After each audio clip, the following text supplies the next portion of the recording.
I know what you came for. Part 3 of the CIA exam is commonly described as the hardest section of the CIA exam. So today, we will answer some practice questions to make sure that we are prepared to pass. Do me a favor and subscribe to the channel for more videos about the CIA exam. The questions all relate to Domain 1, Business Acumen, and are specifically a part of the Organizational Objectives, Behavior, and Performance lesson. So let's go ahead. Let's answer some questions. Question 1. The Chief Audit Executive should do which of the following to ensure that the internal audit function completes reviews that include the strategy of the organization? Let me repeat that. The Chief Audit Executive should do which of the following to ensure that the internal audit function completes reviews that include the strategy of the organization? A.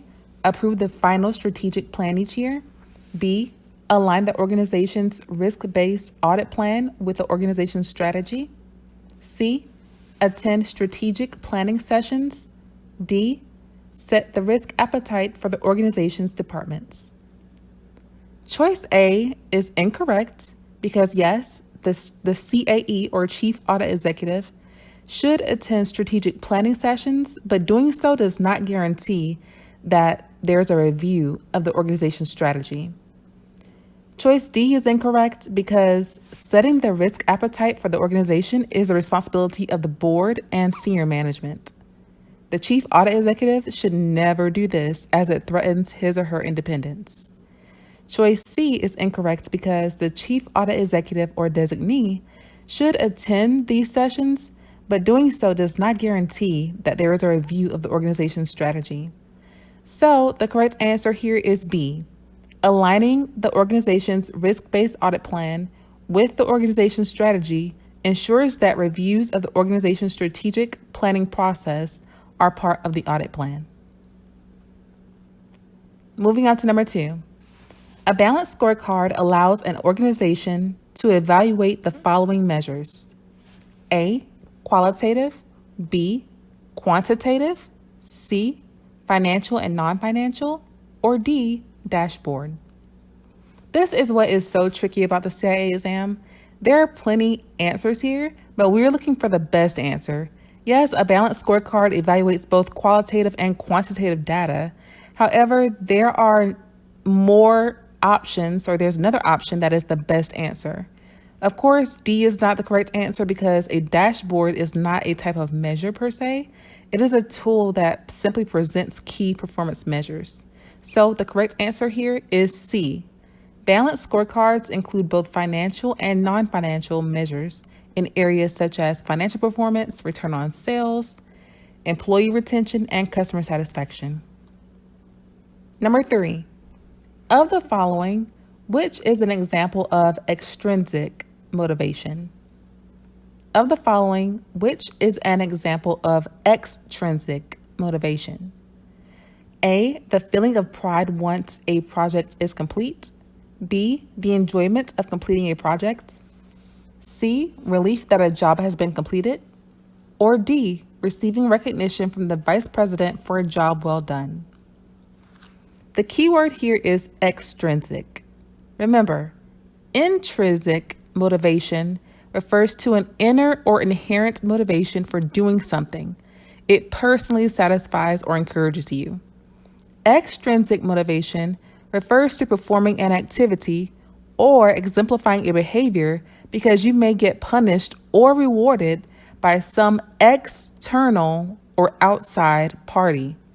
So based on the options above, A, B, and C can be eliminated because they are examples of intrinsic motivation, which involve personal or inner motivation. So the correct answer here is D. Recognition, rewards, and money originate externally and are extrinsic motivators. Number 4, the theory that employees seek out work and enjoy it is A. Maslow's theories, B. McGregor's theory Y, C. McGregor's theory X, or D. Vroom's expectancy theory.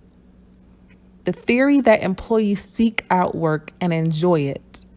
So let's look at what can be easily eliminated. Choice A is clearly incorrect because Maslow's theory states that humans have a hierarchy of needs that must be fulfilled before advancing to the next level of self-actualization. Needs such as food, water, safety, love, and confidence. So that has nothing to do with this question. Next, we know that option D is wrong because the expectancy theory states that people are motivated by what they can expect to achieve or receive by performing an action. Expecting success or some reward in return for their labor is an example of the expectancy theory. So the correct answer here is B. According to McGregor's theory Y, employees enjoy work and seek out responsibility.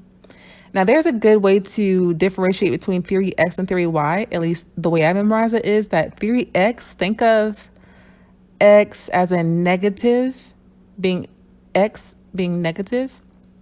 So theory X believes that people only work because they have to. It's responsibility. They don't seek it out. It's demanded upon them. So therefore, they do the work. But theory Y is more of saying that employees actually love enjoying work. They seek out responsibility. They love what they do. So that's a good way to memorize the difference between theory X and theory Y. Number 5, the difference between management and leadership is that leadership, A, involves planning, organizing, directing, and controlling to achieve specific outcomes.